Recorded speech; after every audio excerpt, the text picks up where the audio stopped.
Good morning students, welcome you again to the online platform of BSc coaching। जी हाँ, मैं संदीप कुमार आज मैं फिर से आपको लिए चलता हूँ एडजेक्टिव्स से रिलेटेड जो कंसेप्ट और टेक्निकलिटीज़ हैं उसके बारे में फिर से मैं चर्चा करने जा रहा हूँ। चलिए सबसे पहले हम लोगों ने in the last session we discussed some of the information about demonstrative adjectives। Demonstrative adjectives के बारे में जब हम लोगों ने डिस्कस करना शुरू किया तो हमने डेफिनेट डिमॉन्स्ट्रेटिव एडजेक्टिव्स के बारे में भी आपसे बात की और at the same time I also discussed some of the points of indefinite demonstrative adjectives. और डेफिनिट की कैटेगरी में जो मैंने बात की आपसे this, that, these, those, such और सेम से रिलेटेड जो इंफॉर्मेशन है वो मैंने शेयर किया। और इंडेफिनिट डिमॉन्स्ट्रेटिव एडजेक्टिव्स वाले पार्ट में मैंने आपसे जो इंफॉर्मेशन शेयर किया वो क्या था, अनदर के डिफरेंट एप्लीकेशंस जो होते हैं उसके जो मीनिंग होते हैं उस संदर्भ में हमने आपसे बात की। और साथ ही साथ सर्टेन और असर्टेन के जो यूज होते हैं उनके बारे में भी हम लोगों ने कल वार्तालाप की। तो चलिए इस कड़ी में दो लोग और भी बचे हुए हैं, उनके बारे में चर्चा करने के पश्चात हम लोग फिर इसके जो कि अनदर टाइप के बारे में चर्चा करेंगे। तो अब हम लोग जो चर्चा करेंगे इंडेफिनिट डिमॉन्स्ट्रेटिव एडजेक्टिव में, इंडेफिनिट डिमॉन्स्ट्रेटिव एडजेक्टिव के जो दो बचे हुए जो पहलू हैं हमारे, वो पहलू हैं आपके नो अदर, एक है आपका नो अदर और दूसरा है आपका द अदर। अब देखिए सबसे पहले हम लोग द अदर के बारे में चर्चा करते हैं। अगर मैं आपसे पूछूं कि बता दो मुझे आप कि द अदर का मीनिंग क्या होता है, द अदर का अगर मैं हिंदी मीनिंग आपसे पूछूं तो आप कहोगे कि सर इसका मतलब तो दूसरा होता है। ठीक है, इसका मीनिंग दूसरा होता है, लेकिन अगर आप कॉलिंस की किताबों का अध्ययन करोगे या माइकल स्वान के किताबों का अगर अध्ययन करते हो तो कॉलिंस की किताब में पेज नंबर 69 और माइकल स्वान में आपको पेज नंबर 171 में इस बात की भी चर्चा की गई है कि द अदर का प्रयोग हम लोग अपोजिट के अर्थ में भी कर सकते हैं। इसका प्रयोग किस मीनिंग में किया जा सकता है, अपोजिट के मीनिंग में भी किया जा सकता है। तो चलिए देखते हैं कि इसका कैसे हम सेंटेंस में इसको अप्लाई करते हैं। अगर मैं लिखता हूं कि Mohan was driving the car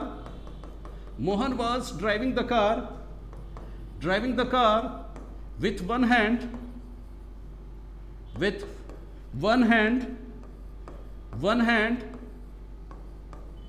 and wiping the window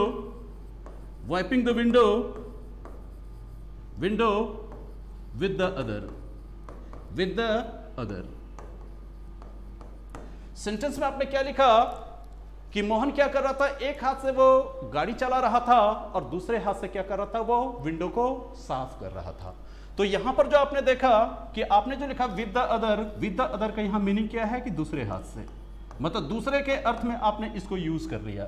चलो आपने ऐसे यूज कर लिया और ठीक यही अदर के बाद जो आपने लिखा है यहां पर द अदर जो लिखा है, अगर इसी को अगर कॉलिंस के हिसाब से देखा जाए और माइकल स्वान के हिसाब से देखा जाए तो इन दोनों का कहना यह है कि अगर द अदर के बाद अगर आप वे का प्रयोग करते हो या कि आप डायरेक्शन का प्रयोग करते हो, वे का प्रयोग करते हो या आप डायरेक्शन का प्रयोग करते हो, तो द अदर वे या द अदर डायरेक्शन का मीनिंग क्या निकल करके आएगा, इन द अपोजिट वे और इन द अपोजिट डायरेक्शन। इसका मीनिंग निकल करके आएगा इन द अपोजिट वे और इन द अपोजिट डायरेक्शन, ये मीनिंग निकल करके आएगा। और साथ ही साथ अगर इस इंफॉर्मेशन के बारे में अगर हम लोग देखेंगे, ठीक है, एक मिनट,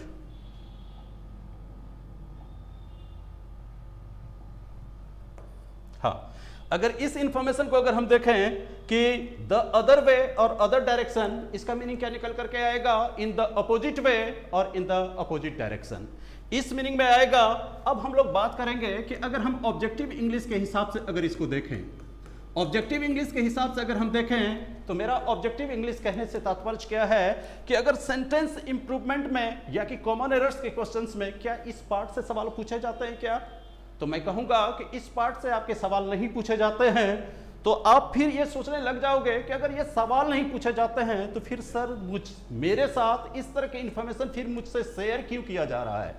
ऐसा इसलिए शेयर किया जा रहा है दोस्त, क्योंकि ग्रामेटिकल आइटम्स जब आप पढ़ोगे, ये जरूरी नहीं है कि सिर्फ आप क्वेश्चन बनाने के लिए ही, खास करके कॉमन एरर्स और सेंटेंस इंप्रूवमेंट के क्वेश्चन के लिए ही आप पढ़ते हो, बल्कि आप अंडरस्टैंडिंग ऑफ लैंग्वेज के लिए भी पढ़ते हो, आपको कंप्रीहेंशन के भी क्वेश्चन सॉल्व करने पड़ते हैं। और एट द सेम टाइम जब आप डिस्क्रिप्टिव लिखोगे, तो मन में जिस सब्जेक्ट मैटर पर आप कुछ लिखने जा रहे हो उसको इंग्लिश में कन्वर्ट करने के लिए आपको किस चीज की जरूरत पड़ेगी, कहीं ग्रामेटिकल आइटम्स तो कहीं आपको सपोर्टिंग वर्ड्स की जरूरत पड़ेगी। तो उस कंटेक्स्ट में ये छोटी छोटी चीज जो है आपके बहुत ही काम आने वाली चीज है। और इसके अलावा आपने क्या देखा, ऑब्जेक्टिव इंग्लिश में इसकी उपयोगिता देखने को नहीं मिलती है, लेकिन अगर आप रिटन इंग्लिश यानी कंप्रीहेंशन में अगर हम देखें तो इसकी उपयोगिता है। और साथ साथ एक चीज और ध्यान में रखना, आप द अदर वे और अदर डायरेक्शन, अर्थात द अदर के बाद आप क्या यूज करने जा रहे हो, नाउन को लाने जा रहे हो। इसके बाद नाउन को आप सिंगुलर नंबर में रखो, चाहे कि आप इसे प्लूरल नंबर में रखो, किसी तरह की कोई प्रॉब्लम्स नहीं है, आपके स्टेटमेंट्स इनकरेक्ट कभी नहीं होंगे। तो ये थोड़ी सी इंफॉर्मेशन किसके बारे में थी, आपको द अदर के बारे में थी। तो चलिए अब हम लोग जो कि इंफॉर्मेशन डिराइव करना शुरू करते हैं, किसके बारे में, नो अदर के बारे में। अब हम लोग बात करते हैं नो अदर के बारे में। तो नो अदर के बारे में अगर आप शॉर्ट में अगर मैं आपसे इंफॉर्मेशन शेयर करना चाहूं तो मैं बस इतना सा कह सकता हूं कि नो अदर के बाद जब कभी भी आप नाउन को प्लेस करोगे तो इस नाउन को आप सिंगुलर नंबर में रखना, और इसके बाद आने वाले वर्ब भी जो होंगे आपके क्या होंगे, सिंगुलर नंबर में होंगे। और at the same time you have also to bear the information in your mind that the adjective should be used in such sentences should be in the positive degree। आपको यह भी दिमाग में लेके चलना होगा कि ऐसे वाक्य में जो हम एडजेक्टिव्स को यूज करेंगे, एडजेक्टिव्स आपके सिर्फ किस डिग्री के होने चाहिए, पॉजिटिव डिग्री के ही एडजेक्टिव होने चाहिए। और एडजेक्टिव्स को जो यूज करोगे आप किस डिग्री का होना चाहिए, पॉजिटिव डिग्री का होना चाहिए। बस इतना सा ध्यान रखोगे और आपकी परेशानी सॉल्व हो जाती है। और अक्सर जो आपके एरर के क्वेश्चन आते हैं, नो अदर के बाद नाउन को वो प्लूरल कर देंगे तो भी गलती हो जाएगी, और अगर नो अदर के बाद नाउन सिंगुलर रखा जाए और वर्ब को प्लूरल कर दिया जाए तब भी क्या हो जाएगा, आपका स्टेटमेंट्स इनकरेक्ट हो जाएगा।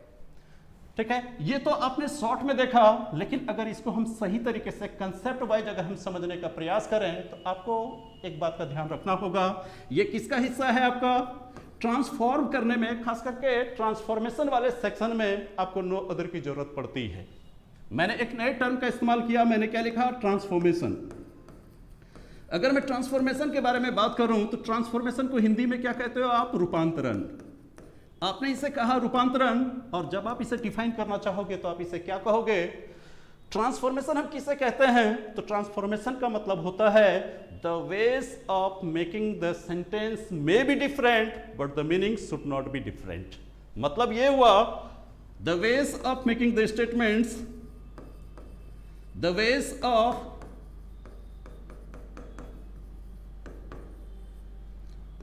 making the statements may be different,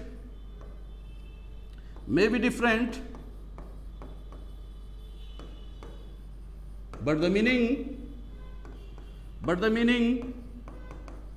meaning should not be, अब ये देखो मैंने क्या लिख दिया कि सेंटेंस को बनाने के तरीके भले ही आप जितना बदलना चाहो आप बदल लो, लेकिन ध्यान आपको इस बात को रखना होगा कि मीनिंग किसी भी कंडीशन में चेंज नहीं होना चाहिए। चलिए एक एग्जांपल लेकर के आपको दिखाता हूं कि कैसे मीनिंग चेंज नहीं होना चाहिए। अब जैसे देखो मैंने एक सेंटेंस लिखा,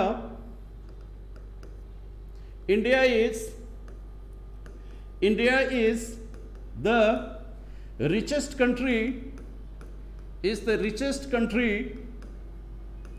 richest country of the world। यहां पर देख लो मैंने क्या लिख दिया कि इंडिया विश्व का सबसे धनी राष्ट्र है। अगर ये विश्व का सबसे धनी राष्ट्र है, इसी बात को अगर मैं लहजे बदल करके अगर मैं कहना चाहूं तो मैं ये भी तो कह सकता हूं कि इंडिया विश्व के किसी भी अन्य देश की तुलना में ज्यादा धनी है। तो किसी भी देश की तुलना में ज्यादा धनी है, इसका मतलब क्या हुआ, तब भी तो इंडिया ही सबसे ज्यादा धनी हो गया ना।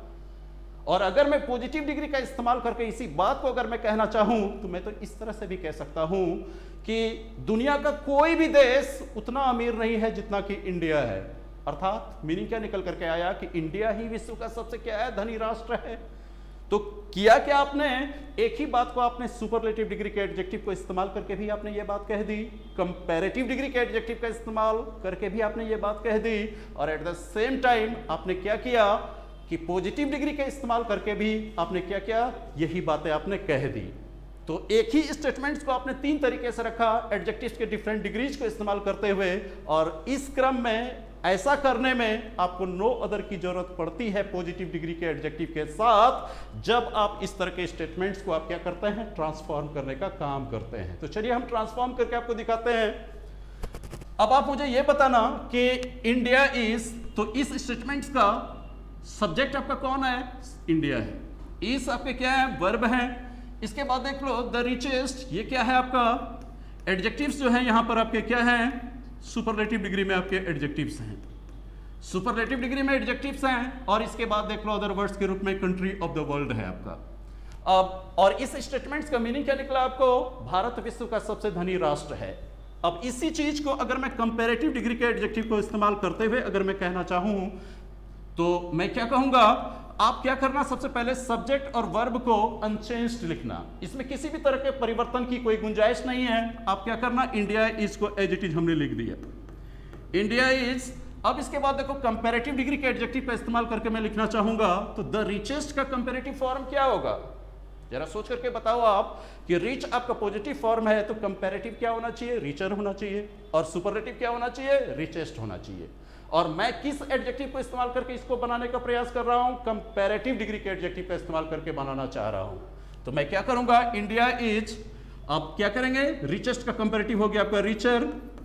चूंकि एडजेक्टिव सुपरलेटिव डिग्री में थे तभी आपका आर्टिकल्स दी था, और जब हम कंपैरेटिव में लाए तो हमें जो है कि आर्टिकल्स की यहां हमको जरूरत नहीं है। तो इंडिया इज रिचर, और आप जानते हो कि जब भी एडजेक्टिव्स आपके कंपैरेटिव डिग्री में आते हैं तो ये अपने साथ देन लेकर के आते हैं। कंपैरेटिव डिग्री के एडजेक्टिव्स के साथ आप क्या करते हो, देन का प्रयोग करते हो। जब आपने देन का प्रयोग कर लिया तो देन के बाद आपके पास दो ऑप्शन है, या तो आप क्या करोगे, एनी अदर का प्रयोग करोगे, एनी अदर का प्रयोग करोगे, या तो आप क्या करोगे, ऑल अदर का प्रयोग करोगे। और इसके बाद क्या करोगे, जहां से आपके नाउन की शुरुआत होती है यहां वाले सेंटेंस का बाकी हिस्सा हम क्या करेंगे, यहां पर रख देंगे। तो एक ध्यान बस इस बात का रखना कि एनी अदर का प्रयोग किए हो तो नाउन को आप सिंगुलर नंबर में करके रखना, और अगर ऑल अदर का प्रयोग किए हो तो आप क्या करोगे, नाउन को यहां पर प्लूरल नंबर में करके रखना। चलो अब करके देखते हैं। तो सेंटेंस को अगर मैं लिखना चाहूंगा तो अब क्या लिखूंगा, India is richer than any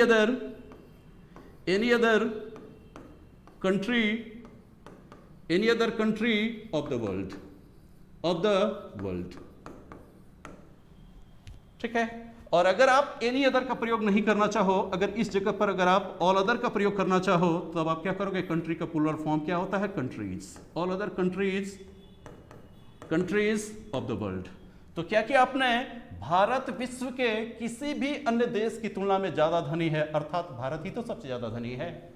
तो पॉजिटिव डिग्री में भी अब इस बात को हम कहेंगे, अभी आपने सुपरलेटिव का सहारा लिया और कंपैरेटिव डिग्री के एडजेक्टिव का सहारा लिया, in both the cases the meaning of the sentence remained the same. तो चलिए अब इसी चीज को अगर हम पॉजिटिव डिग्री का इस्तेमाल करके आपको दिखाना चाहें तो इसको कैसे बनाएंगे, अब हम ये देखते हैं।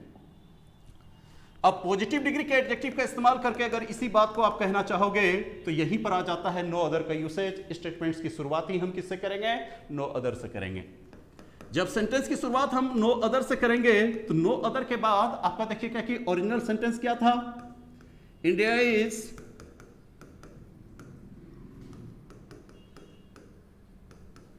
Richest country of the world. ये आपका था ओरिजिनल स्टेटमेंट्स, लेकिन इस स्टेटमेंट्स को मुझे यूज करना है किसके साथ, पॉजिटिव डिग्री के एडजेक्टिव के साथ यूज करना है। तो सेंटेंस की शुरुआत ही आप नो अदर से करोगे और नो अदर के बाद जो आप नाउन को रखोगे तो ये देख लो कि last part of the sentence में जो आपके नाउन है कंट्री, ठीक है, इसे आप सिंगुलर नंबर में ही करके आप नो अदर के साथ रखोगे। तो आप क्या करोगे, ये last part of the sentence, चलिए इसका हम नाम दे देते हैं। Last part of the sentence को नो अदर के साथ आप रख दो, नाउन को सिंगुलर नंबर में रखते हुए, तो आप क्या लिखोगे? No other country of the world, अब ये देखो, विश्व का कोई भी देश नहीं, यहां तक तो मीनिंग निकल चुका। अब इसके बाद लिखो इज, है, विश्व का कोई भी देश नहीं है। अब बारी किसकी आती है? अब यहां पर देखो, रिचेस्ट से कंपैरेटिव डिग्री में रिचर किया था, अब हमें पॉजिटिव डिग्री में करना है, तो हम इसको क्या करेंगे? रीच में लाएंगे। रीच कर दिया तो ये एडजेक्टिव आपके किस डिग्री के हो गए दोस्त? पॉजिटिव डिग्री के हो गए। और आप जानते हो कि पॉजिटिव डिग्री के एडजेक्टिव्स के ही आगे पीछे आप किसका यूज करते हो? या तो as, rich as India, India को हमने क्या किया? लास्ट में प्लेस कर दिया। या नहीं तो क्या करेंगे हम? So rich as India.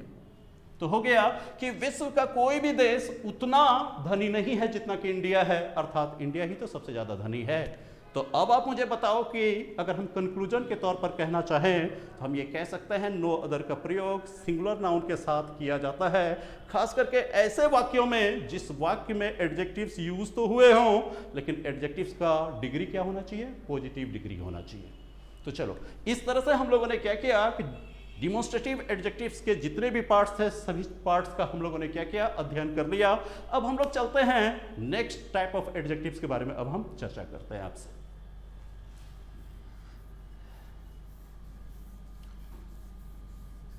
हम लोग एडजेक्टिव्स के बारे में पढ़ रहे हैं जेंटलमैन। इसका मतलब ये नहीं कि सिर्फ आपको फोकस्ड होना है सिर्फ इसी चैप्टर पे, बल्कि ग्रामर का ईच एंड एवरी चैप्टर जो है इंटरलिंक्ड है। आप प्रीवियस चैप्टर्स जो आपको पढ़ाए गए हैं उनका भी आप क्या करना कि प्रैक्टिस में रहना, और वो चैप्टर्स जितना बेहतर होगा आपका, आने वाला चैप्टर और भी आपका बेहतर होता चला जाएगा। तो चलिए अब हम लोग दूसरे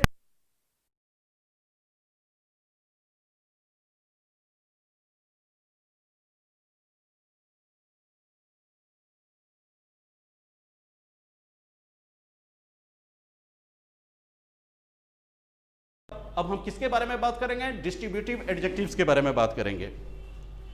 डिस्ट्रीब्यूटिव एडजेक्टिव्स के बारे में बात करेंगे। डिस्ट्रीब्यूटिव एडजेक्टिव्स के बारे में बात करेंगे। डिस्ट्रीब्यूटिव एडजेक्टिव्स, सबसे पहले आप ये देख लो, हिंदी में इसे जो हम लोग कहते हैं, हिंदी में इसे कहते हैं हम लोग वितरणात्मक, एक मिनट, हिंदी में हम लोग कहते हैं इसे वितरणात्मक विशेषण। वितरणात्मक विशेषण, अगर इसको संक्षिप्त रूप देना चाहोगे तो आप कह सकते हो each, every, either, and neither, are mainly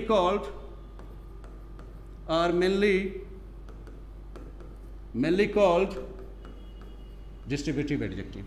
आपने क्या लिखा कि ईच, एवरी, ईदर और नीदर, ये जो चारों हैं मुख्य तौर पर यही किस नाम से जाने जाते हैं? डिस्ट्रीब्यूटिव एडजेक्टिव्स के नाम से जाने जाते हैं। ठीक है, इसके बारे में और भी इंफॉर्मेशन देखो, आप लोगों ने पढ़ा होगा कि ईच, एवरी, ईदर और नीदर, अगर इसके बगल में जब भी आपके नाउन आते हैं, ये नाउन आपका सिंगुलर और काउंटेबल होता है। ये नाउन कैसा मिलेगा आपको? सिंगुलर और काउंटेबल नाउन होगा। और इस नाउन के साथ हम क्या करेंगे? किसी भी तरह के आर्टिकल्स का हम प्रयोग नहीं करेंगे। नो आर्टिकल्स, मतलब ये हो गया, ना तो आप ए का प्रयोग कर सकते हो, ना ही आप एन का प्रयोग कर सकते हो, और ना ही आप दी का प्रयोग कर सकते हो। ये तो दो बातें हुई। और तीसरी बात जब आप देखोगे तो क्या कहोगे कि डिस्ट्रीब्यूटिव एडजेक्टिव अगर नाउन के साथ में आया हो और वाक्य का अगर ये सब्जेक्ट बन रहा हो, तो इसके साथ आने वाला जो वर्ब होगा, ये वर्ब ऑलवेज किस नंबर में होता है दोस्त? आपका सिंगुलर नंबर में होगा। ये जो तीन बेसिक इंफॉर्मेशन थे, इन तीनों ही बेसिक इंफॉर्मेशन के बारे में आपके मन में ये इंफॉर्मेशन पहले से ही कैद है, लेकिन हम लोग इस इतनी ही इंफॉर्मेशन पे हम लोग रुकेंगे नहीं, बल्कि इस इंफॉर्मेशन को कंसेप्ट के माध्यम से आपके दिमाग में बिठाने का चलिए प्रयास करते हैं। हमने क्या लिखा कि डिस्ट्रीब्यूटिव एडजेक्टिव, डिस्ट्रीब्यूटिव का मतलब क्या हुआ? जो डिस्ट्रीब्यूट करने का काम करे। तो अब आप ये कहोगे कि ये क्या डिस्ट्रीब्यूट करेगा? तो आप ये कहना कि किसी भी समूह अथवा संस्था के किसी भी समूह अथवा संस्था के प्रत्येक सदस्य का वर्णन कराने वाले जो एडजेक्टिव्स होते हैं उसी एडजेक्टिव को हम क्या नाम देते हैं? डिस्ट्रीब्यूटिव एडजेक्टिव का नाम देते हैं। देखते हैं कैसे।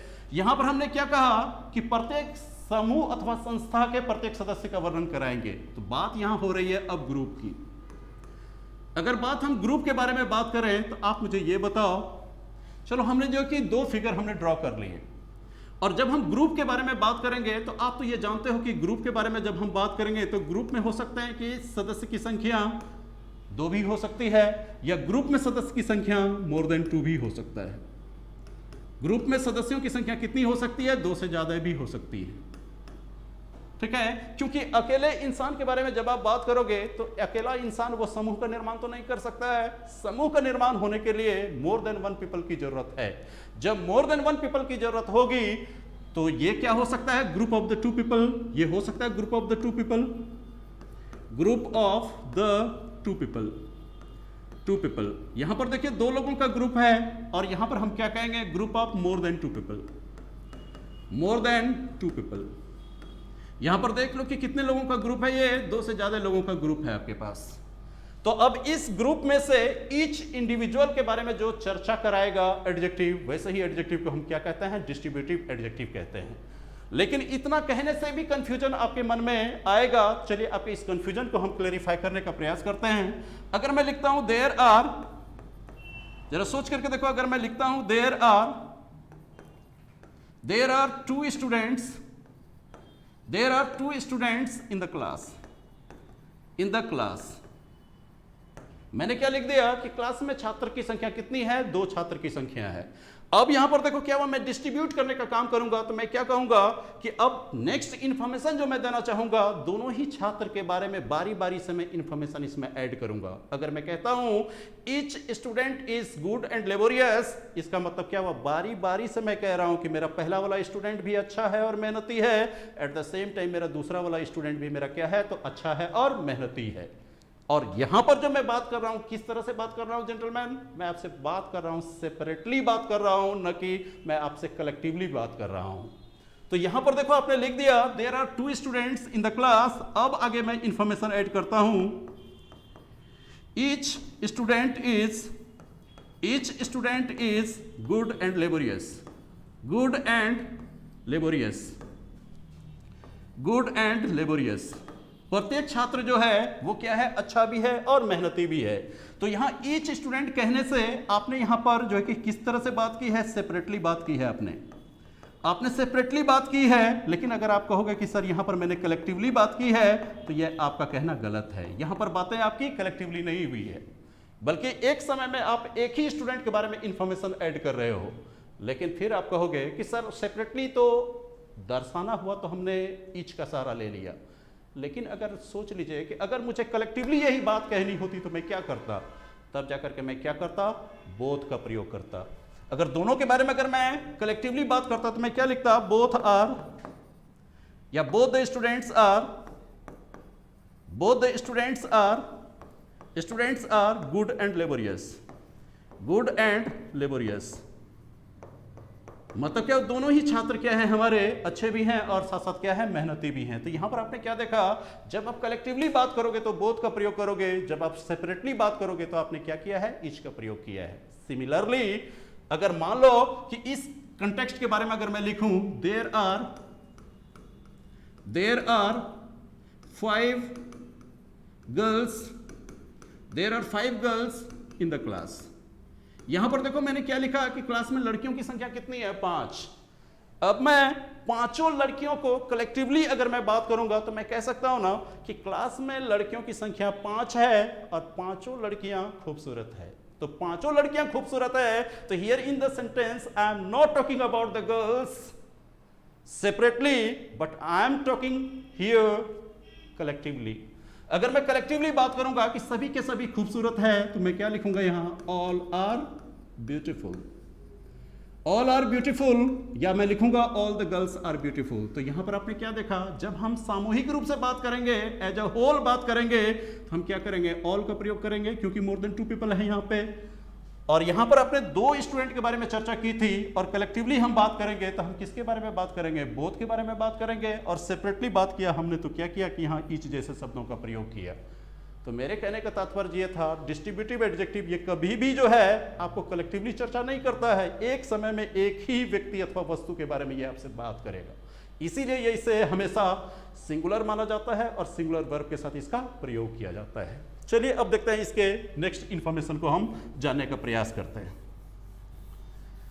तो आई होप आपको ये बातें समझ में आ गई होंगी कि ये सेपरेटली क्या होता है और ये कलेक्टिवली क्या होता है। तो हम सेपरेटली बात करेंगे, न कि हम कैसी बात करेंगे, हम कलेक्टिवली बात नहीं करेंगे gentleman, because presently we are in context with the term distributive adjective. ठीक है, तो अब यहां पर देखो ग्रुप आपके किसके हैं? दो के हैं, और यहां पर देख रहे हो कि ग्रुप कितने का है? दो से ज्यादा का है। तो अब हम लोग देखते हैं कि अब जो इस ग्रुप में से एवरी इंडिविजुअल के बारे में हम आपसे बात करेंगे, तो अब सेंटेंस के मीनिंग के हिसाब से भी हम इसको जज करेंगे। मीनिंग के हिसाब से अगर मैं बात करता हूं, अगर मैं पॉजिटिवली बात करना चाहूं, तो इन दो में से प्रत्येक का जिक्र कराने के लिए हम किसका प्रयोग करेंगे? ईच का प्रयोग करेंगे। और इनमें से अगर मान लीजिए कि मोर देन 2 पीपल है, अगर यहां पर भी मैं पॉजिटिवली बात करूं और एक समय में एक के बारे में ही मैं बात करूं, तो मैं यहां पर क्या यूज कर सकता हूं? यहां पर भी मैं ईच का प्रयोग कर सकता हूं। और अगर मैं एवरी के बारे में बात करूं, तो एवरी का प्रयोग आप दो से ज्यादा ग्रुप होने चाहिए, उनमें से ईच इंडिविजुअल के बारे में आप बात करोगे, तभी आप एवरी का प्रयोग कर सकते हो। ठीक है, लेकिन अगर ग्रुप में दो लोग हैं, उनमें से एवरी इंडिविजुअल के बारे में बात करोगे, तो आप इसका प्रयोग नहीं कर सकते हो, पहली बात। लेकिन दोनों के मीनिंग को लेकर के अगर देखोगे कि दोनों का मीनिंग क्या होता है? प्रत्येक। दोनों का मीनिंग क्या होता है? प्रत्येक। ठीक है, और अगर हम ये बात करें, आप लोगों ने एक एक्सप्रेशन और भी सुना होगा, each and every. Each and every वाले एक्सप्रेशन भी आप सुने होंगे। तो ईच एंड एवरी का भी मतलब क्या होता है? प्रत्येक होता है। तब आप ये कहोगे कि sir each and every conjunction and से ये दोनों ही कनेक्टेड हैं, तो आप मुझे ये बताओ, क्योंकि ईच का प्रयोग तो दो के लिए भी हो सकता है और दो से ज्यादा के लिए भी ईच का प्रयोग हो सकता है, लेकिन आपने कहा है कि एवरी का प्रयोग दो के लिए नहीं होगा, जब भी होगा दो से ज्यादा के ग्रुप में से प्रत्येक के लिए होगा। तो इसका मतलब क्या हुआ? इस एक्सप्रेशन का आप जब भी प्रयोग करोगे, मोर देन 2 के ग्रुप में से प्रत्येक के लिए करोगे, लेकिन दो के ग्रुप के लिए आप ईच एंड एवरी का प्रयोग आप नहीं करोगे। ईच एंड एवरी वाले एक्सप्रेशन का प्रयोग आप नहीं करोगे। ये बात तो हो गई ईच और एवरी के बारे में। चलिए अब इसको हम सेंटेंस के माध्यम से समझने का प्रयास करते हैं। सेंटेंस के माध्यम से जब हम समझेंगे, तो आप देखेंगे कभी ईच और एवरी का प्रयोग आपको एडजेक्टिव्स के रूप में दिखेंगे, तो कभी आपको प्रोनाउंस के रूप में दिखेंगे। तो चलिए एक तरह से अगर हम चरित्र चित्रण करना चाहें, तो ईच आपका एडजेक्टिव्स के रूप में भी यूज होते हैं और एट द सेम टाइम ये आपके प्रोनाउंस के रूप में भी यूज होते हैं। लेकिन मैं एवरी के बारे में अगर मैं बात करूं, तो एवरी जो है, अगर इसका हम कैरेक्टरिस्टिक फीचर्स के बारे में बात करें, तो ये सिर्फ आपके एडजेक्टिव्स हैं, लेकिन ये आपके प्रोनाउंस नहीं हैं। लेकिन जब आपको जरूरत है प्रोनाउंस के जैसा यूज करने की, तब आप क्या करते हो? एवरी में आप वन को ऐड कर देते हो, तो नया शब्द क्या बनता है? एवरीवन। और जब एवरीवन बनता है, तो प्रोनाउंस के तौर पर आप एवरीवन यूज करोगे और एडजेक्टिव के तौर पर आप सिर्फ एवरी का यूज करोगे। ये तो हो गई चरित्र चित्रण। अब हम लोग देखते हैं सेंटेंस में इसको यूज करके देखते हैं, तब हम इसको बेहतर ढंग से जस्टिफाई कर पाएंगे। अब देखो, अगर मैं एक स्टेटमेंट्स लिखता हूं, ही अर्न्स 5,000 रुपीज, और यहां पर मैंने लिख दिया ईच मंथ। यहां पर लिख दिया मैंने ईच मंथ, या कि मान लीजिए यहां पर मैंने लिख दिया ईच मंथ्स या एवरी मंथ भी मैंने लिख दिया, और एट द सेम टाइम मैंने लिख दिया एवरी मंथ्स भी मैंने लिख दिया। तो अब आप मुझे ये बताओ कि ये चारों में से कौन सा करेक्ट है और कौन सा आपका क्या है? इनकरेक्ट है। तो आप क्या कहोगे? सर ईच एवरी के साथ तो नाउन सिंगुलर होते हैं, तो इसका मतलब क्या हुआ? यहाँ पर नाउन में क्या देख रहा हूँ? प्लूरल देख रहा हूँ, ये तो गलत है। यहाँ पर भी मैं प्लूरल देख रहा हूँ, ये तो गलत है। बचे क्या? दो एक्सप्रेशन। दो एक्सप्रेशन जो बचे वो क्या बचा आपका ईच मंथ और दूसरा क्या बचा आपका एवरी मंथ। तो देखिए सेंटेंस का मीनिंग क्या कह रहा है कि वो प्रति माह कितना कमाता है, 5,000 रुपए महीने कमाता है। तो इंडायरेक्टली आपको यह कहना चाह रहा है कि there are 12 months in a year. एक साल में कितने महीने होते हैं, एक साल में 12 महीने होते हैं। उन 12 महीनों में से ईच मंथ के बारे में बात की जाए तो वो जनवरी में भी 5,000 कमाता है, फरवरी में भी 5,000 रुपए कमाता है, मार्च में भी 5,000, अप्रैल में भी 5,000, so on and so fourth. मतलब क्या हुआ, ईच मंथ के बारे में एक एक करके ये बात कर रहा है। तो इंडायरेक्टली आप मुझे बताओ कि ये 2 महीनों में से प्रत्येक महीने के बारे में बात कर रहा है या कि 12 महीनों में से प्रत्येक के बारे में बात कर रहा है। तो आप कहोगे कि सर ये तो 12 में से प्रत्येक के बारे में बात कर रहा है। तो जब 12 में से प्रत्येक के बारे में बात कर रहा है तो मैंने आपको क्या कहा था दोस्त, ग्रुप चाहे 2 का हो चाहे 2 से अधिक का ग्रुप हो, 2 से अधिक का ग्रुप हो, दोनों ही केस में अगर आप ईच का प्रयोग करते हो तो कभी भी आपका स्टेटमेंट्स गलत नहीं हो सकता। जब कभी भी कोई भी क्वेश्चन सॉल्व कर रहे हो या कोई भी बातें हमको लिखनी हो and you are confused what should be used, whether we have to use each और एवरी, तो आंख कान बंद करके आप ईच का प्रयोग कर लेना। किसी भी कंटेक्स्ट में आपका जो स्टेटमेंट्स होगा वो इनकरेक्ट साबित नहीं होगा। ठीक है, तो यहां पर देखो आपने क्या कहा कि ही अर्न्स 5,000 रुपीज ईच मंथ, वो प्रत्येक महीने 5,000 कमाता है, ये भी स्टेटमेंट सही है।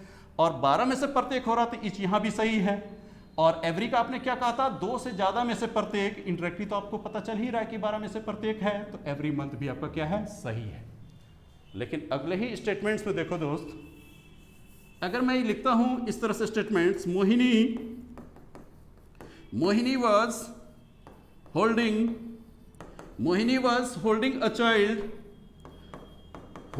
child onto each hand, और फिर मैंने यहां पर लिख दिया एवरी हैंड, और फिर मैंने लिख दिया each and every hand.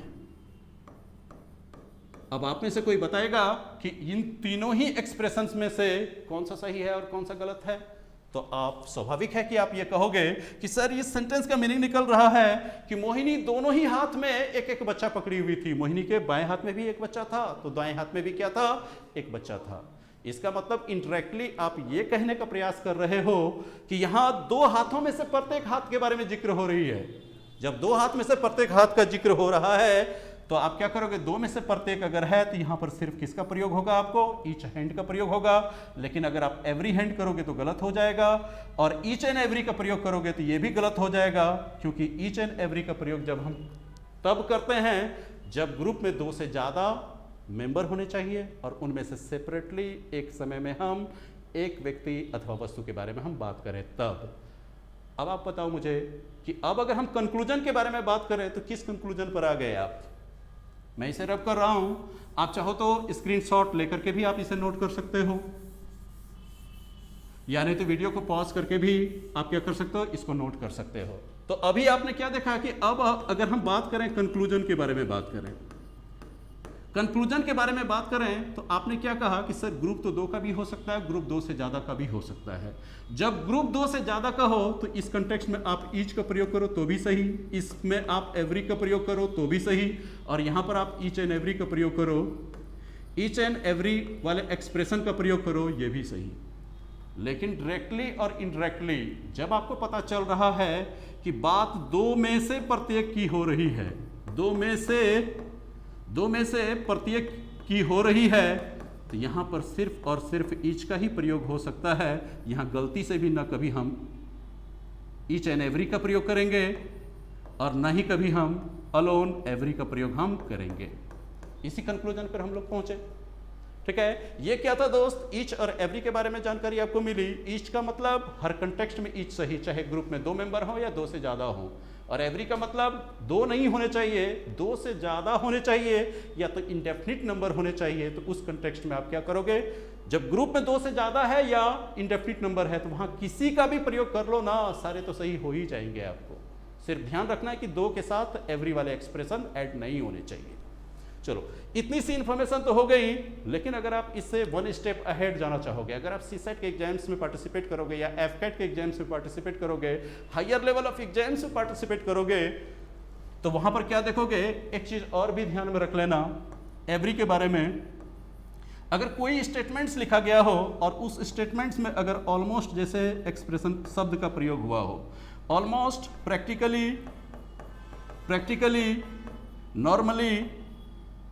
Normally,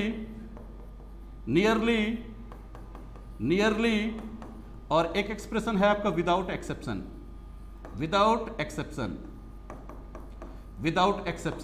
अगर इस एक्सप्रेशन का प्रयोग सेंटेंस में किया गया है, वहां आंख कान बंद करके आप इसके साथ सिर्फ आप एवरी का ही प्रयोग कर सकते हो।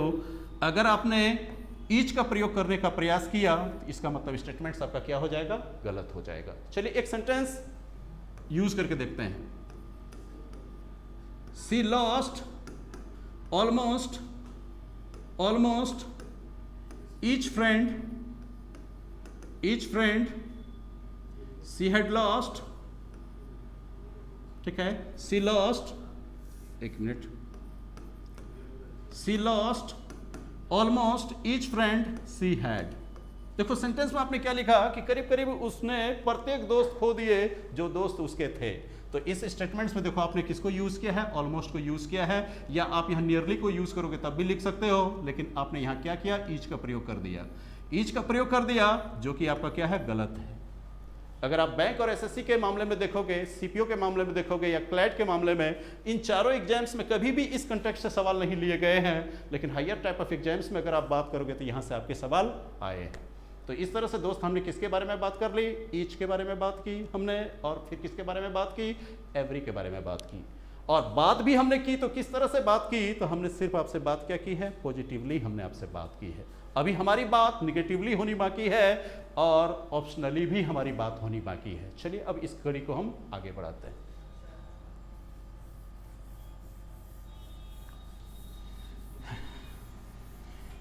गाइस, अगर आप लोग इस वीडियो को देख रहे हो और आपको कोई भी इंफॉर्मेशन आपके लिए यूजफुल साबित होता है, यूजफुल तो सारे के सारे इंफॉर्मेशन हैं ही हैं, और अगर आपको पसंद आता है, अगर आपको कुछ चीज़ें नई सीखने को मिलती हैं, तो आप जरूर इसे लाइक करें, सब्सक्राइब करें और अपने दोस्तों के बीच में आप इसे शेयर करें।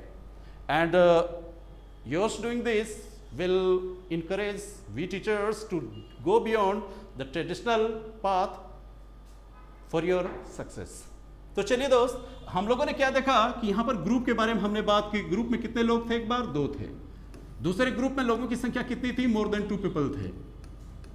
उनमें अगर हमने पॉजिटिवली बात करनी चाहिए, पॉजिटिवली जब हमने बात करनी चाहिए, 2 के ग्रुप में से प्रत्येक के लिए तो आपने ईच का प्रयोग कर लिया, और 2 से ज़्यादा लोग थे, उनमें से अगर आपने पॉजिटिवली प्रत्येक के बारे में एक समय में एक इंसान के बारे में ही आपने बात करनी शुरू की, तो आपने क्या किया, यहाँ पर ईच का भी प्रयोग कर लिया, ये भी सही था हमारा।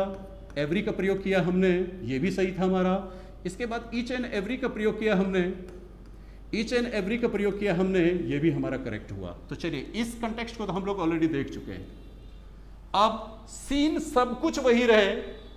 ग्रुप में 2 मेंबर हैं, तो एक तरफ ग्रुप में कितने मेंबर हैं, 2 से ज़्यादा मेंबर हैं। अब लेकिन कंटेक्स्ट हम लोग चेंज करने जा रहे हैं कि कंटेक्स्ट अगर निगेटिव हो तो आप क्या करिएगा।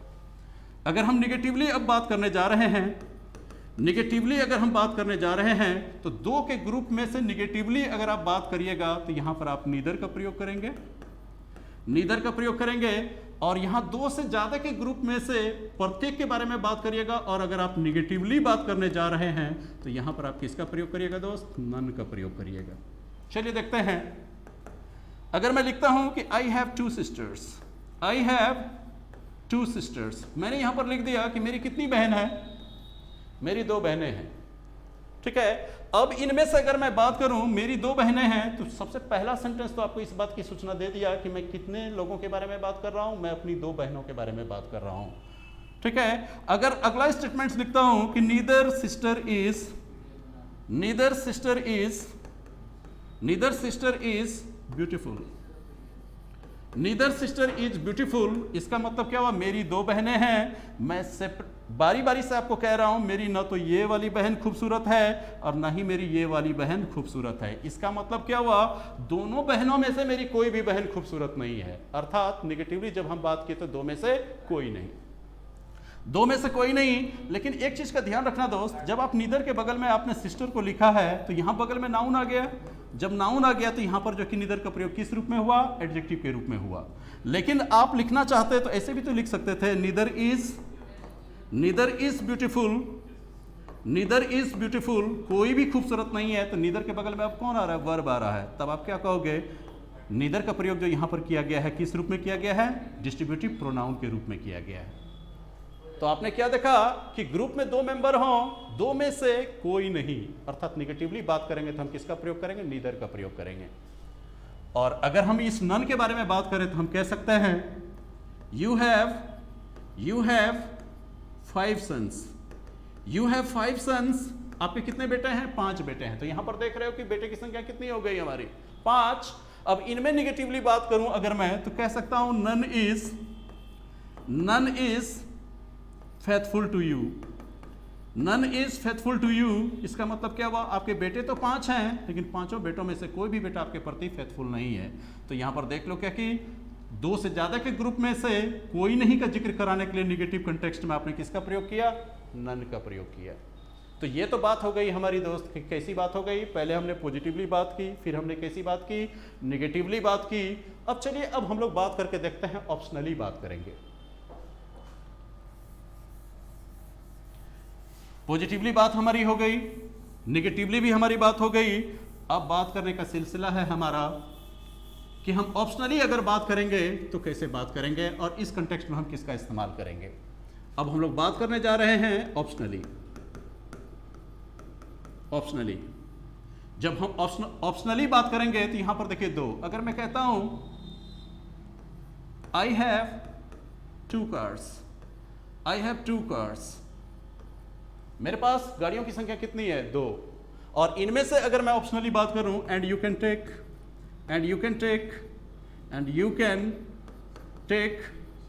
एनी, या एनीवन मैंने लिख दिया, और आपसे मैंने पूछ लिया बता दो ये स्टेटमेंट्स जो मैंने लिख दिया क्या ये करेक्ट हुआ कि इनकरेक्ट हुआ? तो आप कहोगे सर आपने ये इनकरेक्ट लिख दिया। इनकरेक्ट मैंने क्यों लिख दिया? क्योंकि पहले ही सेंटेंस में मैं आपसे चर्चा कर चुका हूं कि मेरे पास गाड़ियों की संख्या कितनी है? 2। मेरे पास गाड़ी की संख्या कितनी हो गई? 2। लेकिन अगले स्टेटमेंट्स में मैं क्या कह रहा हूं कि यू कैन टेक एनी, मतलब क्या हुआ? सेंटेंस का मीनिंग ये आ रहा है कि आप उन 2 गाड़ियों में से एक गाड़ी ले सकते हैं। इसका मतलब क्या हुआ? 2 में से एक ही ले सकता है ना। आपके पास ऑप्शंस क्या है? या तो आप ये गाड़ी ले जाइए या तो आप ये गाड़ी ले जाइए। मैं ये तो नहीं कह रहा कि आप दोनों गाड़ी लेके चले जाइए, मैं बात कर रहा हूं ऑप्शनली। ऑप्शनली को हिंदी में क्या कहिएगा? वैकल्पिक रूप से मैं बात कर रहा हूं। वैकल्पिक रूप से बात कर रहा हूं मतलब क्या? ऑप्शन दे रहा हूं आपको कि 2 ऑप्शंस हैं आपके पास, 2 गाड़ियां हैं, 2 में से कोई एक ले जाइए। तो जब 2 में से कोई एक के बारे में बात करेंगे दोस्त, तो हम एनी या एनीवन का प्रयोग नहीं करते हैं। इसके लिए आप किसका प्रयोग करिएगा? ईदर का प्रयोग करिएगा। किसका प्रयोग करेंगे आप? ईदर का प्रयोग करेंगे। ईदर का मतलब क्या हुआ? ईदर का मतलब क्या? 2 में से एक, 2 में से कोई एक, 2 में से कोई एक। ठीक है। अगर यहीं पर बात ऐसी होती कि सी हैज मैनी फ्रेंड्स, ठीक है, and you can talk to. अब बताइए आप मुझे टू इधर मैं लिखूं, एनी लिखूं या एनीवन लिखूं? मुझे क्या लिखना चाहिए? क्योंकि तब आप तुरंत कह दोगे कि सर यहां पर जो है कि मैनी फ्रेंड्स, मैनी का मतलब क्या हुआ? Indefinite number. और इंडेफिनिट नंबर को हमेशा हम लोग मोर देन 2 मान करके चलते हैं। जब मोर देन 2 मान करके चलते हैं तो उसके तो कई दोस्त हैं, उन दोस्तों में से आप किसी से भी बात कर सकते हैं। तो यहां तो नंबर मोर देन 2 हो गया। जब मोर देन 2 हो गया तो आपका इधर सही नहीं होगा, बल्कि आप किसका प्रयोग करोगे? या तो आप एनी का प्रयोग करोगे या तो आप एनीवन का प्रयोग करोगे। अर्थात ऑप्शनली जब हम लोग बात करेंगे दोस्त, तो ऑप्शनली बात करने के लिए 2 में से कोई एक का जिक्र करोगे तो आप इधर का प्रयोग कर लोगे।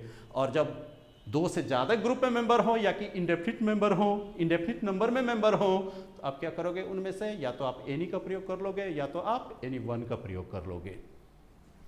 ये तो हो गया ऑप्शनली बातें हमने कर ली दोस्त। पॉजिटिवली बात की हमने, निगेटिवली बात की, इसके बाद हमने कैसी बात की? ऑप्शनली भी हमने बात कर ली। अब चलो अब हम लोग देखते हैं, अब सबों को एक साथ लेकर के देखते हैं। जो कंसेप्ट था इसके पीछे, उन कंसेप्ट को तो आपने देख लिया। अब कॉमन एरर्स में जो सवाल पूछे जाते हैं जहां पर आपको सबसे ज़्यादा दिक्कत होती है, चलिए उस पहलू के बारे में आपको बताते हैं। अब देख लो कि आपने क्या जाना, ईच, एवरी, इधर, नीदर। मेनली आपके डिस्ट्रीब्यूटिव एडजेक्टिव्स कौन कौन थे? ईच, एवरी, इधर, इधर एंड नीदर, इधर एंड नीदर। इसे आपने डिस्ट्रीब्यूटिव एडजेक्टिव कहा। डिस्ट्रीब्यूटिव एडजेक्टिव इसलिए कहा दोस्त क्योंकि सबके बगल में आपका नाउन का आना तय है, इसे आपने डिस्ट्रीब्यूटिव एडजेक्टिव कह दिया। लेकिन अगर इसका प्रयोग अगर आप प्रोनाउन के रूप में करोगे तो इसके बगल में नाउन तो नहीं आएगा, डायरेक्टली कौन आएगा? वर्ब आएगा। और जब वैसी स्थिति होगी तो डिस्ट्रीब्यूटिव प्रोनाउन के रूप में जब आप इसे यूज करोगे तो क्या होगा? ईच। और एवरी तो सिर्फ एडजेक्टिव है, प्रोनाउन तो है नहीं, तो इसके बदले आप क्या लिखोगे? एवरीवन। इसके बाद देखिए इधर, इधर, और फिर क्या आएगा आपका? नीदर। अब आप कहोगे सर आपको ये जो है कि सेग्रीगेट करने की क्या जरूरत थी? आप प्रोनाउंस के तौर पे भी आप हमें बता रहे हो और एडजेक्टिव्स के तौर पर भी बता रहे हो, क्योंकि इससे आपको डायरेक्टली एग्जाम्स में क्वेश्चन आते हैं। क्वेश्चन क्या देखो कि क्वेश्चन ये है कि जब फ्रेज ऑफ का प्रयोग किया जाए किसके साथ? डिस्ट्रीब्यूटिव एडजेक्टिव के साथ, तो यहां पर सीन आपका बदल जाएगा। सीन क्या बदलेगा कि अगर आप ईच के साथ में ऑफ लगाते हो, अगर यहां पर हमने क्या किया, ईच के साथ ऑफ लगा दिया, तो मैं क्या करूंगा? एवरीवन के साथ भी ऑफ लगाऊंगा। एवरी के साथ मैंने क्या किया? एवरी के साथ मैंने ऑफ लगा दिया। तो ये देख लो कि ये प्रीवियस पेपर में बैंक का उठा करके देख लेना कि यहां से जो कि आपके सवाल पूछे गए हैं। सवाल जो पूछे गए हैं, क्या पूछा गया है कि एवरी के साथ वो ऑफ लगा दिए हैं, जो आपका एरर जो है कि उसी पार्ट में आपको दिखा, क्योंकि एवरी के साथ ऑफ लग ही नहीं सकता, क्योंकि एवरी तो कौन है? एडजेक्टिव है, और एडजेक्टिव वाले केस में ऑफ का प्रयोग नहीं होता है, बल्कि जब प्रोनाउंस के तौर पर आप इसका इस्तेमाल करेंगे तभी जाकर के आप इसके साथ क्या कर सकते हैं? ऑफ लगा सकते हैं। तो प्रोनाउन के जैसा इस्तेमाल करने के लिए आपको क्या करना होगा? एवरी ऑफ नहीं लिख करके आपको क्या लिखना होगा? Everyone of. ठीक है, फिर इसके बाद ईच ऑफ, एवरीवन ऑफ, इसके बाद देखो इधर ऑफ, इधर ऑफ, इसके बाद फिर क्या करोगे आप? नीदर ऑफ, नीदर ऑफ, और इसके बाद क्या है आपका? None of, none of. सबके साथ तो आपने ऑफ लगा लिए। अब यहां पर आपके जो कि सीन 2 आएंगे। सीन 2 क्या आएंगे? अगर इसके बाद अगर आप नाउन को रखते हो तो इस नाउन को आपको प्लूरल नंबर में रखना होगा, प्लूरल नंबर में रखना होगा, और इस नाउन के साथ आपको 100% आर्टिकल्स दी का प्रयोग करके लिखना होगा, नहीं तो स्टेटमेंट्स आपका क्या होगा? गलत होगा। और ये सारे एक्सप्रेशन मिल करके अगर वाक्य का सब्जेक्ट बन जाए तो यहां पर आप क्या करोगे? वर्ब का तो सिलेक्शन करोगे ना, और जब आप वर्ब का सिलेक्शन करोगे तो वर्ब ऑलवेज क्या होगा? आपका सिंगुलर होगा। आप कहोगे क्यों सिंगुलर? इसलिए होगा क्योंकि यहाँ प्लूरल नाउन सिर्फ आपको ये बताएगा कि ग्रुप में मेंबर की संख्या कितनी है, ज़्यादा तो है, लेकिन उन ग्रुप में से मैं ईच इंडिविजुअल के बारे में बात कर रहा हूँ, सेपरेटली बात कर रहा हूँ, एक समय में सिर्फ एक के बारे में बात कर रहा हूँ। Therefore the verb should always be singular. तो यहाँ पर वर्ब क्या यूज करोगे? सिंगुलर। और दूसरा आपको जो है कि क्या ध्यान में रखना होगा, अगर इस जगह पे अगर आप नाउन को यूज नहीं करोगे तो यहाँ पर क्या यूज हो सकता है? यहाँ पर आपके प्रोनाउंस यूज हो सकते हैं। प्रोनाउंस जो यूज होंगे तो प्रोनाउंस में आप खास करके देखोगे, प्रोनाउंस भी होंगे तो क्या होंगे? प्लूरल प्रोनाउंस आपको यूज करना होगा। जब प्लूरल प्रोनाउंस यूज करोगे तो प्लूरल प्रोनाउंस यूज होगा तो इसका मतलब सिंगुलर यूज नहीं होगा। और ये कौन सा प्लूरल प्रोनाउंस आएगा? मतलब क्या? वो पर्सनल प्रोनाउन। पर्सनल प्रोनाउन जो प्लूरल नंबर के होंगे उसी को आप यूज करोगे। तो वो क्या क्या है आपके पास? प्लूरल में क्या क्या है आपके पास? वी, यू और दे। यही तीनों यूज हो सकते हैं, बाकी कोई यूज नहीं हो सकता है। तो अगर आप यहां पर कह दोगे कि यही तीनों फॉर्म यूज होगा, क्योंकि ये तो नॉमिनेटिव केस का फॉर्म है ना, ये तो नॉमिनेटिव केस का फॉर्म है, अगर इसे यूज करोगे तो ये भी फिर आपका गलत हो जाएगा। ऐसा क्यों? क्योंकि ऑफ आपका क्या है? प्रीपोजिशन है। ऑफ आपका प्रीपोजिशन है, और नाउन एंड केस में आपने पढ़ा होगा कि किसी भी प्रीपोजिशन के बाद आने वाला नाउन या प्रोनाउन ऑब्जेक्टिव केस का होता है। तब आप क्या करोगे? इसे यूज न करके वी के बदले आप अस लिख लोगे। यू का तो दोनों फॉर्म एक ही जैसा होता है, और दे के बदले आप क्या करोगे? आप देम लिख लोगे। और फिर इसके बाद आप क्या करोगे? वर्ब फिर से वही सिंगुलर नंबर में, बाकी other parts of the sentence बढ़ा दो आगे। अब चलो इसको हम 2 सेंटेंस लिखेंगे, और इसके बाद जो कि आज के सेशन को यहीं पे हम लोग क्या करेंगे? सम अप करेंगे। देख लो हमने क्या किया, जब ईच, एवरीवन, ईदर और नीदर, जब इसका प्रयोग प्रोनाउंस के रूप में करते हैं तभी हम क्या करते हैं, ऑफ का प्रयोग करते हैं। और जब हम ऑफ का इस्तेमाल करते हैं तो बगल वाले नाउन्स आर्टिकल्स दी के साथ प्लूरल फॉर्म में नजर आएंगे और बाद वाला वर्ब क्या हो जाएगा आपका, सिंगुलर हो जाएगा। अगर प्रोनाउंस आएंगे पर्सनल प्रोनाउन तो ऑब्जेक्टिव केस में आएगा और वो भी प्लूरल होगा। तो प्लूरल में क्या हो सकता है, या तो अस हो सकता है, या तो यू हो सकता है, या तो देम हो सकता है, और इसके बगल में आने वाला वर्ब भी आपका क्या होगा, सिंगुलर होगा। चलो सेंटेंस लेके देखते हैं। अगर हम लिखते हैं each of the students, each of the students, each of the students are regular to the class, are regular to the class, to the class. इसका मतलब देख लो कि क्या मैंने लिखा, ईच के साथ आपने ऑफ लगाया है, नाउन को आपने प्लूरल फॉर्म में रखा है, और मैंने आपको कहा था कि आर्टिकल्स दी के साथ आप रखोगे। यहां तक तो ठीक है। ये तो सिर्फ ये बताया कि स्टूडेंट्स की संख्या ज़्यादा थी, उनमें से मैं ईच के बारे में बात कर रहा हूँ, सेपरेटली एक समय में एक के बारे में बात कर रहा हूँ। तो जेंटलमैन आपके वर्ब क्या होना चाहिए, प्लूरल नहीं होने चाहिए, बल्कि आपके वर्ब क्या होना चाहिए, सिंगुलर होना चाहिए। ठीक है। और चलिए एक प्रोनाउंस को लेकर के देखते हैं। अगर हम कहते हैं each of us, each of us is या कि are ready to go home। देखो तो यहां पर देख लो, अस जो आपने कहा प्लूरल नंबर में है, आपके pronouns personal pronoun plural number में है। इससे यह पता चला कि हमारी संख्या क्या है, ज्यादा है। उनमें से मैं ईच मतलब क्या हुआ, प्रत्येक के बारे में बात कर रहा हूं, मैंने सेपरेटली बात कर रहा हूं। तो हुआ क्या कि हमारी संख्या अनेक, उनमें से मैं एक एक इंसान के बारे में अकेले अकेले बात करूंगा, तो वर्ब आपके क्या होने चाहिए, सिंगुलर होने चाहिए ना। और यहाँ पर जो अगर आप आर यूज करोगे तो ये क्या हो जाएगा, गलत हो जाएगा। तो जेंटलमैन इनमें क्या करोगे, एक छोटी छोटी सी बारीकियों का आपको क्या करना पड़ता है, ध्यान रखना पड़ता है, नहीं तो कब एरर हो जाएगा हमसे, ठीक है, और पता भी नहीं चलेगा। तो यहां हमने क्या देखा कि ईच के बारे में हमने देखा कि ईच के बाद नाउन आएगा तो आर्टिकल्स दी के साथ आएगा, plural number, singular verb. Each of के बाद अगर प्रोनाउंस आएंगे तो ऑब्जेक्टिव केस में आएंगे, प्लूरल आएंगे, और वर्ब क्या हो जाएगा आपका, सिंगुलर। तो आज हम लोगों ने जो डिस्ट्रीब्यूटिव एडजेक्टिव्स में हमने देखा, क्या देखा, ईच का प्रयोग दो का ग्रुप हो उनमें से प्रत्येक के लिए, और दो से ज्यादा का हो तब भी प्रयोग होता है। एवरी का प्रयोग दो में से प्रत्येक के लिए कभी नहीं होता है, दो से ज्यादा हो या इंडेफिनिट नंबर हो तब भी हम करेंगे।